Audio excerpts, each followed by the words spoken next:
we're so eager to evaluate ourselves as something is happening rather than remember that the as something is happening is the reward for all the work you've done until that point. You know, Yes. that's Yeah. like my favorite thing to coach is that you've done the work and now this is the reward for that work. So even if the work is challenging or I don't know, like not exactly what you pictured, nothing ever is, and that's sort of the beauty of it. Or if it's really wonderful tonight, you don't get to evaluate yourself while you're doing it. Now, this is the only vacation from your, evaluator brain that you get Yes. is like the presence of now and being here together. Hello and welcome to the Joyosity Podcast, where we are diving into the business of joy so we can create positive culture with all of those complex people that you work with, including yourself. I'm Jen Whitmer, keynote speaker, author, and resident joy bringer. And this is the first conversation in our series, The Courage to Do It Differently. Joy makes work.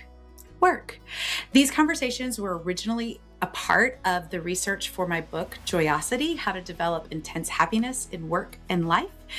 And I was interviewing these smart, thoughtful, gutsy people about work and leadership and business and creativity. And I knew it needed to be more. So we've created this series because it's about people who are questioning the old rules of work and ones who are asking questions about whether burnout, posturing, and performative professionalism are really the best we can do. And I got to tell you, spoiler alert, it's definitely not. And I wanted to start here with Tara DeFransisco. She is a professional improviser, sketch performer, stand-up comic who is truly one of my favorite social media people to follow. And it's because Tara has this beautiful way of talking about presence and authenticity and play and the kind of work that actually lets you be human instead of like, I don't know, a corporate cardboard cutout, with Wi-Fi and a cardigan. And then in this conversation, she gets into about what improv teaches us about trust and how you can apply that as a leader, how to stop evaluating yourself in real time, and why joy and work do not live in separate zip codes, and how much better work gets when people feel seen instead of squeezed. And if you've ever felt like work got more productive, the more it made you more like yourself, this conversation is going to help you. And it might mess a little bit with your ideas about leadership and work. So here's my conversation with Tara DeFransisco. That blend of work and play is completely possible, and no one seems to Absolutely. think that. It's such a 90s aughts way of thinking that you have to leave yourself at home. Yes. Like you leave your personality at home to like enter workspaces, and that's not true at all. It's way better if you bring your full self. So I think that that's such a nice part of where we're headed. I think as a society is we're trying to kind of incorporate that you shouldn't leave yourself when you walk through the door. Um, Yes. yeah, it's complicated, but it's worth the work, I think. Absolutely. Yeah. My Yeah. podcast, the tagline to my podcast is creating positive culture with complex people. Because Cool. yeah, you can't get away with the complexity of humanity because we're changing. The way I Mm. am today is different than hopefully I will be tomorrow, but it's definitely different than I was yesterday, which was a rough day. I'm going to Mhm. show up differently in the middle of that space. Yeah. And denying that doesn't actually make me more productive at No, all. So, not at all. Not at all. Probably yeah. less, honestly. I mean, if you Yeah, have yeah, deny absolutely. yourself and you're just clinging for the end of the day, you know? Totally, totally. Yeah. One of the questions I have for you is kind of a little bit along those lines, but what happens with joy, when the show ends, the lights go off, or you have those moments where like, we can't do this thing and we have no control over it. You were talking about, places of assemblies shutting down. How do you sustain joy in those spaces, or how do you see joy fitting into that part of the ebb and flow of life? Wow, I get asked this question as a performer the most, meaning like, what do you do when you don't feel like stepping on stage at a comedy show? I mean, it's similar. It's like a similar thing that makes me kind of feel like it's a unilateral challenge of like what the bad part about doing performances for a living is sometimes you don't want to be funny at night and you have to punch in and clock out, and that's wild. It's a wild thing to be Totally. like yeah, like I guess I'll keynoting, it's like you have to bring like this sort of buoyancy to the stage when you're like, well, like whatever happened in your life that morning is not really on the docket, and it can't be unless there's like a way of bringing levity and light to the truth of what you've experienced. And I think that that's kind of been helpful for me is how much truth can I tell tonight? Can I represent it in a way that feels universal and unilateral so people feel seen by sharing my experience as like remarkable or ridiculous as it may be, or mundane, depending, I guess. And I always try to tell myself this, and I have students too, so I teach. I'm a professor, and I do like arts education as well. So I have lots of classes, and people always ask like, "What do I do when I'm on stage and I can't?" Like I always want to beat myself up when I'm like performing and think I could have done this better, or I could have done that better. And I think about that a lot because I think that we're so eager to evaluate ourselves as something is happening rather than remember that the as something is happening is the reward for all the work you've done until that point. You know, Yes. that's Yeah. like my favorite thing to coach is that you've done the work and now this is the reward for that work. So even if the work is challenging or I don't know, like not exactly what you pictured. Nothing ever is, and that's sort of the beauty of it. Or if it's really wonderful tonight, you don't get to evaluate yourself while you're doing it. This is the only vacation from your, evaluator brain that you get Yes. is like the presence of now and being here together, or like showing yourself on stage or whatever it may be. So that's something I'm thinking about all the time is how do Mhm. we best enjoy the actual spaces we've earned. Yes. We don't like ever take a breath to actually enjoy the things that we've worked towards, I think. Mhm. That's been on my That's mind really a lot. good. That's really Yeah. good. I think about that. Even just how I organize my days.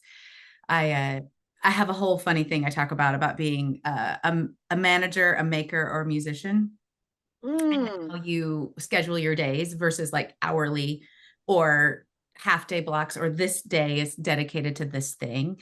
And I I love being on stage. Like I haven't met a microphone I didn't like, and I enjoy it thoroughly. But that is kind of it's not technically what I think of as my onstage day because it's yeah. doing the things that I have been creating. I've Yeah. been creating this work. I've been putting this talk together. I've rehearsed it. I've done all of that, and then so by the time I finally get to the work with the people, that really is Fun. I am an Enneagram 7, so being present is always a practice. And so keynoting is like, or workshopping is the most present place. And like Yeah. thinking about it like that reward is such a good frame Oh, about. interesting. That makes sense too, to kind of be in motion is the thing that's going to help you. I mean, like, that's lovely. I like that very much. I feel like that's very exciting to think about someone kind of coming to stage and thinking, this is the time I actually get to work with the client or like be with them or think about what they need, or it's sort of the everything else is like triage and then that's the surgery or something. Yeah, Like it's the yeah. fun of It's like the healing part. It's the yeah, it's the little healing moment, part. the We do the moment. thing now. Yeah. Yeah. And so like you mentioned, you do a lot of classes, you train people in improv and other Yeah. artistic spaces in that. How do you help people? How do you teach people to trust, to trust joy, trust their instinct Ooh. when they want to grab onto control and plan? Wow. How do I teach people to trust? Do I teach people to trust? I think it's one of those things that you can invite people into trust and you have to hope that they believe you. For me, it's about modeling because I think people feel most comfortable trusting something that they see is trustable, Yeah. um, or trustworthy, and that's the thing that I think about for successful structuring of a system, especially I'll talk about improvisation, I guess, specifically because there's other facets to like stand up or um yeah, like curating it, like sketch writing or television writing or whatever it might be. But when you think about improvisation specifically, it's the most akin to what life is like. I mean, you don't have any idea of what's going to happen. You're basically creating extemporaneous material with another human being on stage at random and in front of an adrenaline-soaked crowd. So it's a very scary, honestly, the things that I do for a living are things I would never, I don't think that, like, it makes sense to want to do them. I mean, I whenever I hear someone's nervous, I'm like, "Yeah, you should be," and I think that that's part of the That's trust thing. logical. Yeah, that's logical, you're right. The irony being that we're improvising every moment of every day Right. together all the time, but it seems different when you're performatively improvising, I suppose, to feel like it has to have some outcome. And I Mhm. think that the way we get people to trust us quite a bit is by telling them that the outcome that they think they're supposed to have isn't the one that we're requiring, which is, um, a lot of people come to improvisational or comedic work to think like they have to make the audience laugh every so often, or like there has to be a certain spike every blank seconds. And the challenge is actually you want to make the audience feel.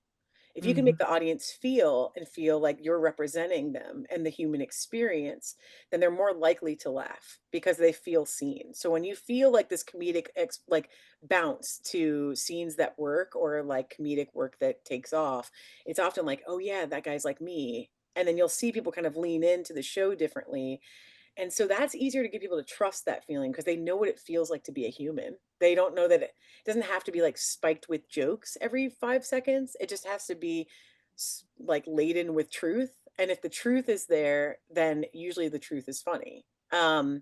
And that's been easier to get people to lean into the idea of authenticity, and the joy and the truth that they bring to the stage is what people actually want to see. They just don't know how to ask for that because they're used to thinking that comedy is one thing, or writing should be one thing, or television is one thing, and it's not. It's many things, but you just don't realize how many things it holds in one little silo. Yeah. I love that the goal isn't to get people to laugh, it's to get them to feel and feel Yeah. seen, Yeah. because I think that's one of the things we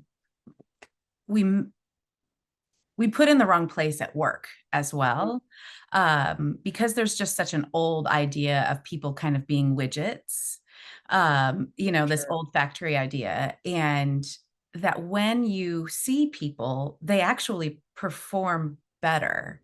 There's a that Right on. authenticity, and so the rather than trying to control and plan the way people are going to operate, Mhm. allowing you to see them, like, and feel with them as a leader feels right, and like, "Oh, this isn't working for you," rather Yeah. than feeling shame, like, Right. "Let's find a new way," or "This gosh, you are amazing at this. We should do more of that," and Yeah. people feeling seen, rather What a than nice thing to say. I mean, what a nice thing to say that we're gonna capitalize on the things that you actually enjoy doing and do well, "Oh, rather yeah, than thinking they have to squeeze into something instead of correct." that. Yeah, Yeah, that's great. absolutely. Yeah, I have one of the things I've been exploring recently have been play styles from Dr. Stuart Ooh, Brown, and really fun. digging into the play styles and what does that look like when that play style grows up Uh-huh. and has a role in the workplace, not just like, yes, that we should actually literally play, but also what does play look like as work? And what are the work outcomes when we see it as play in these specific styles? Cool. So that's been really, really, really fun. Yeah, what have you found with that? What has it felt like to look at that with a work, I lens? think people feel like the ones that I've been working with the most are like, they have this like light bulb of like, oh my gosh, that's why I love this. And Mhm, that's why this feels so foreign to me, or mhm. even if I hate it. But the simultaneous is like, do I get to do that? Oh, Like this cool. permission, Yeah, is like this am I allowed? allowed Yeah. to do more of that? Mhm. Because this is what isn't work supposed to be hard? Like, isn't work supposed to be, like that story in our culture is hundreds of years old and It sure is. very challenging to come up against. It's so entrenched too in like patriarchal thinking in the way that we have to do Yes. capitalism and things like that too, of just how do we know that not all work is, yeah, like you said, taxing, I suppose. Like work is work, but it's not Yeah. necessarily taxing you. You know, Yeah. it's not Yeah. harming you to do work. It should be fulfilling in some way too, to work. Like work Yeah, is because we would be gratifying. bored. We'd be Yeah, totally bored if we had no work. for We sure. as humans want to make the world better. We have to work in community to create life. We can't live alone. Right. And Right. I'm super happy that people built, power lines into my house. That's not the work that I want to do, but Right. like my cousin loves that work. Like he Yeah. organizes that and makes like the whole engineering thing, and I'm like, praise God for people like that, because Yeah. that is not what I Good. want to do. Right on. We were at the dinner table last night. We were joking about my son is trying to organize that ultimate frisbee tournament. And he's like, we got to work on signups. And my daughter was like, a spreadsheet? I'm like, oh my God. Yes. Yeah, like she couldn't get lit Spreadsheet. up. Like, you know, different people, different things. And that's how we work. We are better together. And Yeah. as a musician, as a performer, you kind of understand that you can't, even a one woman show is not a one woman show. There are Never. so many people. And so I think that's part of what is fascinating to me. Like, am I allowed to like what I like? Hmm. Is one of the questions that comes up a lot. So That's beautiful. That's yeah. so funny. You said a thing that I've been thinking about for my Chicago life, that I had one friend in the history of all one person shows. I had one friend that did a one person show that was truly a one person show. And it was the funniest thing because they had to run from the lights booth. Oh my gosh. It was a comedy show, so it worked. It was very funny to be like, hold on one second. And they would like jump around the stage to show how hard a one person show was. And just sort of kind of like comedically and satirically be like, these aren't one person, you know? Correct. Yeah. Right. So it was such a funny thing to have them be like, "Ugh," and like pull the curtain and then run to the That light would booth be and, hilarious. host Oh their my own gosh. show or So whatever it might funny. be. Yeah, it was very cute. Oh, so I kind of want to switch a little bit and ask you the question around, do you ever, I don't know if resent is the right word, but somewhere in there, I'm going to use it, that you are the person, like you show up in your reels and in your TikToks that in this positive, kind of joyful way. Do you ever feel like that is a burden? Like, I got to show up like this. People are expecting this of me. No, I'll tell you why though. That's interesting because I think I've done some work on this and I don't know that I might have resented that years ago. Meaning like, tonight's the night that I don't want to go in and be hilarious or whatever we were just kind of talking about off the cuff a moment ago.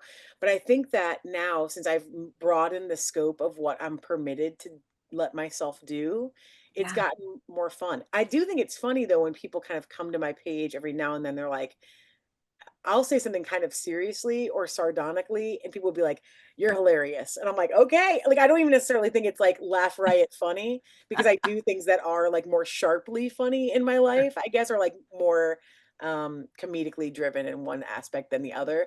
Yeah. And these sometimes are just like sort of like pep talks that feel like positive and have a kind of a wry sensibility to them.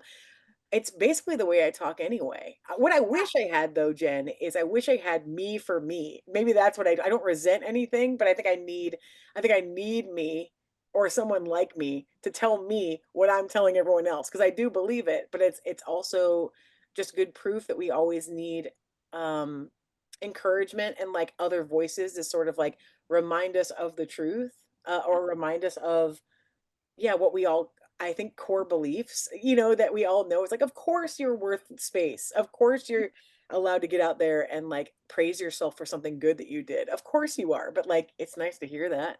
Um, Yeah. Yeah. and so Absolutely.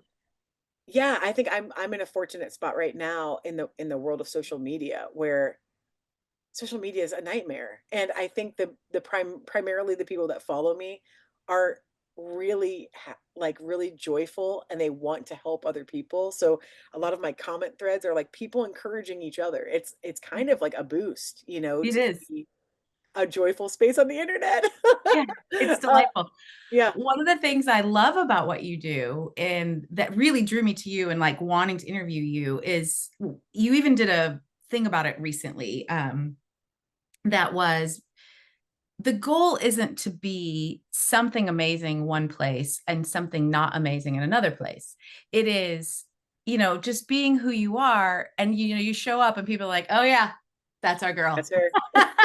That's you. That's her. And I feel that like in my soul, because somebody said to me one time they'd never seen me speak, but they'd seen me online, and Mhm. then they're like, oh my gosh, you really are the same. And we had gone out afterwards and they're like, you Yeah, really are the same everywhere you go.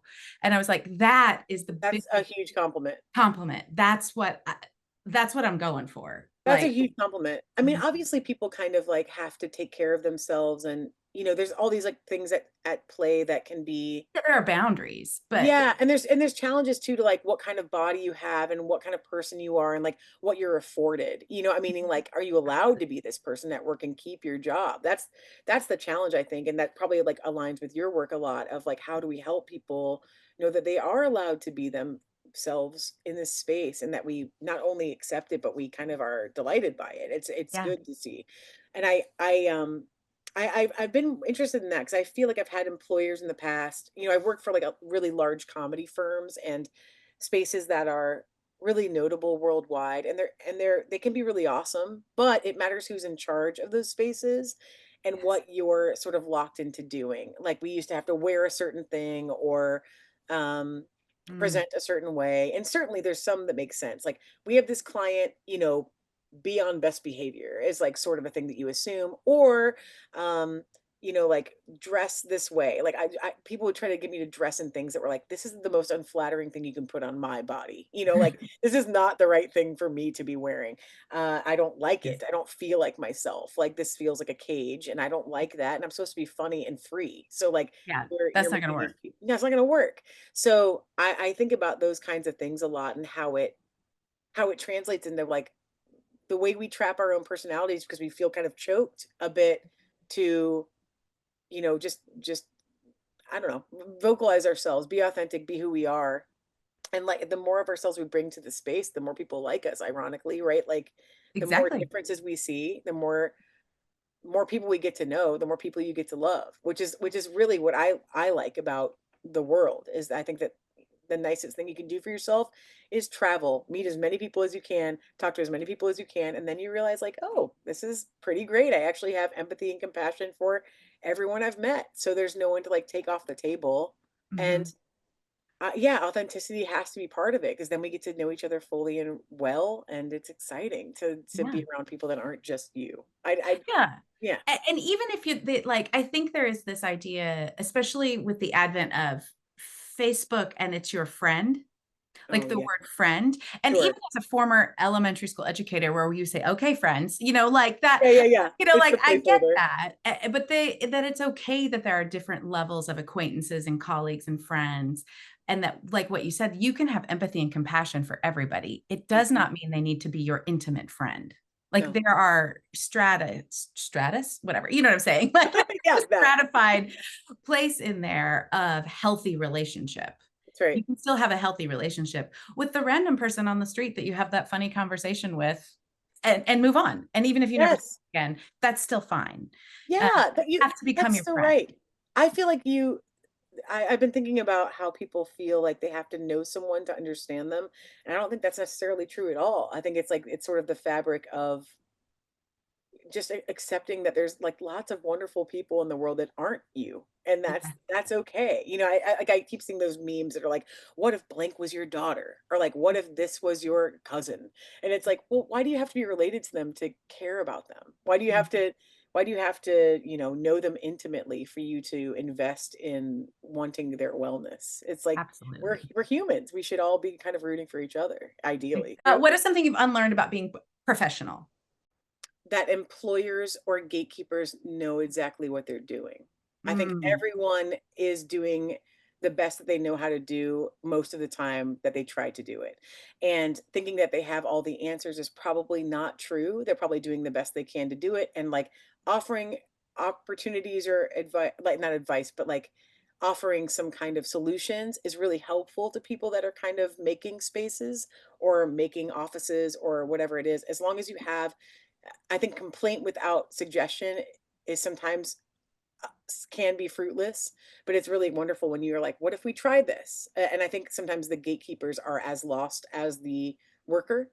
mm, Um, and and the more that we open up our workspaces to have voices be heard, the more that the gatekeeping is lessened. And that's good Mhm. for everybody mostly. It's like that kind of thing of what if all voices are sort of like heard out? Not too many cooks in the kitchen style, but sort of like everyone's voice is valid and we can consider things. I think I thought that like when you go to university or when you go to a workplace, like the person in charge, very much raised in like a Gen X millennial sort of way of like they what they say goes and the customer's Yeah. always right. Those like weird things that we've heard, and that's Yeah. not the way it is. I mean, um, lots of people are open to discussion, lots of people are open to innovation, and I think that they just sometimes think that if they innovate or change, they might be perceived as weak. And Mhm. if we also help them alleviate the idea that that's true, then they might also let us do stuff. If that make vice versa and vice versa. Yeah. Meaning like Mhm. if we don't akin, like if we don't make it akin that it's weak to evolve or Evolve whatever. and not know. Change.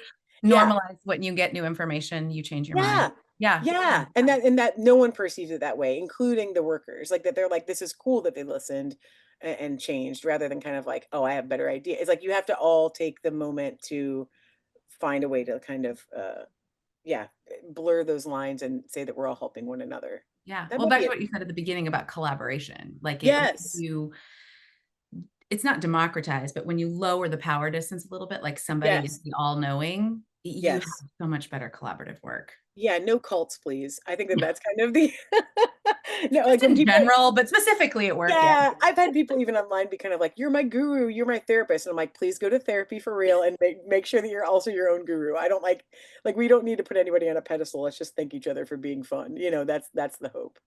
If you could wave Hermione's wand, and redesign the workplace by adding one slightly absurd rule that you think might actually make things better, what would you do? I think, oh boy, I think I would probably try to institute, and I have done this for work, but try to institute comfortable playtime in all settings every day at some point. And Yeah. what that means is so generally speaking, improvisational work would be like we have to do something to connect as an office for this long, or we have to take time to go like I get to pace around in the corner for 20 minutes by myself if I need to do that. It doesn't matter what your style is.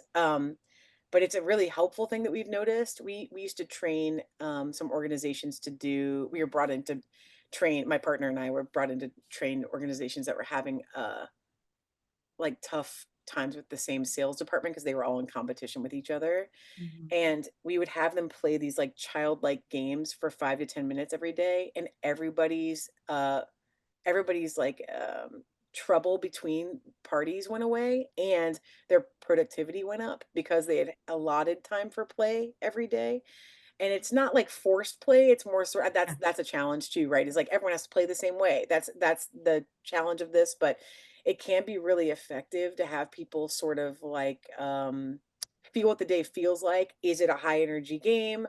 Is it like an exercise for, artists that we would do backstage to kind of warm up for a stage? Is it a thing that we do called compassion check, where I, like, listen to you, and then you listen to me, and we talk about what resonated with both of us, and then we go work?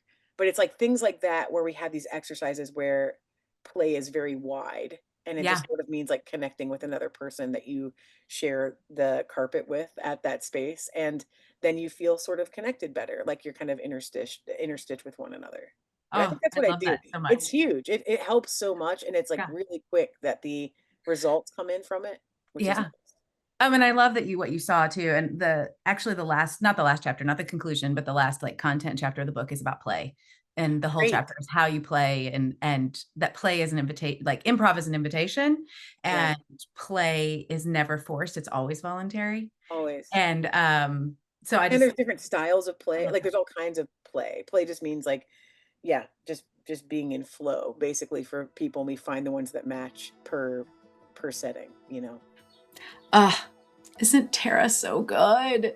And I what I love about this conversation is how much permission it gives. Permission to stop performing like a professional, like it's community theater with bad lighting, or permission to bring more of yourself to work, permission to remember that presence isn't laziness and joy is an extra, and that you are the person who gives yourself permission, but it's easier sometimes when you see other people doing it. And so here's the question I want you to ask from this episode, because I can't, not put my coach hat on. Where and when were you taught to leave your individuality and your personhood at the door in order to be taken seriously? The cost of that split gets expensive really fast. So I'd love for you to go back and examine that story. And if you look back through the podcast archives, a story framework called SNAP about how you can change that. It's also in the Joyosity book and the playbook, and that can help you start to change that story. And next up in the series, we are talking with Carrie Campbell. Carrie brings us straight into leadership in practice, culture, hospitality, boundaries, and what happens when teams get transactional, and what it looks like to create an experience of care instead. So if this series has opened something up for you, or it's like stirring something, I am building something for you, something to help experienced leaders reduce that hidden drag, to escape reactive patterns and communicate more effectively, and ultimately rebalance your time into the joy ratio without overfunctioning and constant overwhelm or sacrificing your performance or well-being. And if you are interested in that, you can join the waitlist at jenwhitmer.com/waitlist.